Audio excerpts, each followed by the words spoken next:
I don't want to waste your time, so let's jump right in. 1 minute boss guides for Halls of Infusion, let's go. Watcher Irideus only starts with 30% health, so execute classes rejoice. This boss is a 2-phase encounter. First, he will target the tank with Titanic Fist. This is a massive frontal. It doesn't appear to do a ton of damage, but try to sidestep it if you can, or at least use a defensive. He will then apply a debuff called Power Overload to 3 players. These leave massive pools on the ground once they are dispelled or expire, so be sure to drop them in a safe location. Or on top of your group and blame your healer.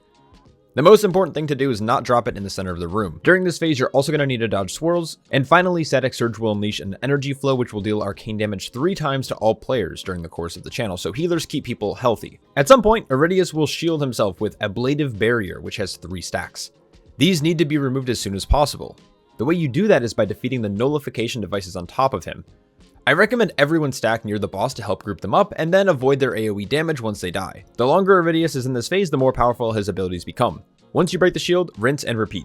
The Gulping Goliath, also known as your mom, is super easy. This hoppy boy will start with Overpowering Croak, which deals physical damage to all players and causes Swoglets to rain from above. Like the trash you dealt with before, these Swoglets will fixate players, and their melee hits will apply stacks of Toxin.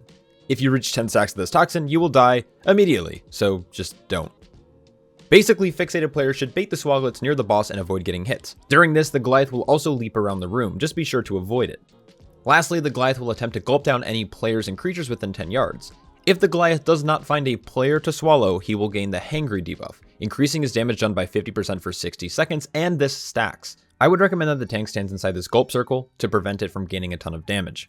Khajin will be pretty straightforward if you know what you're doing. First, healers just be aware that there's a constant ticking damage that will be dealt to your entire group over the fight through her mechanic polar winds. Tanks, her main tank buster is Frost Shock, which deals frost damage and slows your movement speed. Be ready to rotate your defensives. Starting the fight though, you're going to want to make sure you drag her near a frozen popsicle on the ground because it'll come in handy later. It's also important that none of your group members are standing between Khajin and any of her ice boulders that are on the ground. Early on, she's going to attempt to cast Frost Cyclone at a random player, and this will damage all ice boulders that it comes in contact with. When she begins casting her Hailstorm, it's imperative that all players hide behind an ice boulder in order to prevent the lethal damage from the cast. Here is when I want to mention that ice boulders have 2 stages.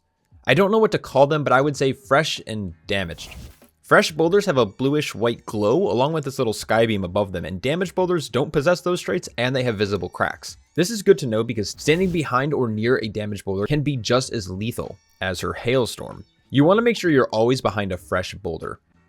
These boulders will spawn during her Glacial Surge cast, which spawns various rings, starting near Khajin's current position and moving outwards. The fight pattern typically is Frost Cyclone into Hailstorm into Glacial Surge and then repeat. The Primal Tsunami is a 2-phase encounter. First and foremost, tanks need to stay in melee range, or your group will take massive frost damage. The big tank buster will also knock the tank backwards, so you need to get back into melee range immediately. For the most part, during this phase, dodge swirls and anyone who comes in contact with these orbs will probably need a dispel from the healer. Then, occasionally, the Primal Tsunami will entrap all players in bubbles, sending them away. This will have each player running a similar gauntlet to that previous of the boss in order to get back to the boss room. During this, Primalist Infusers will spawn that will be empowering the boss. It's important to get back here immediately and interrupt these casts. Group them up, beat them down, and then dive back into phase 1. Good luck and have fun. Peace.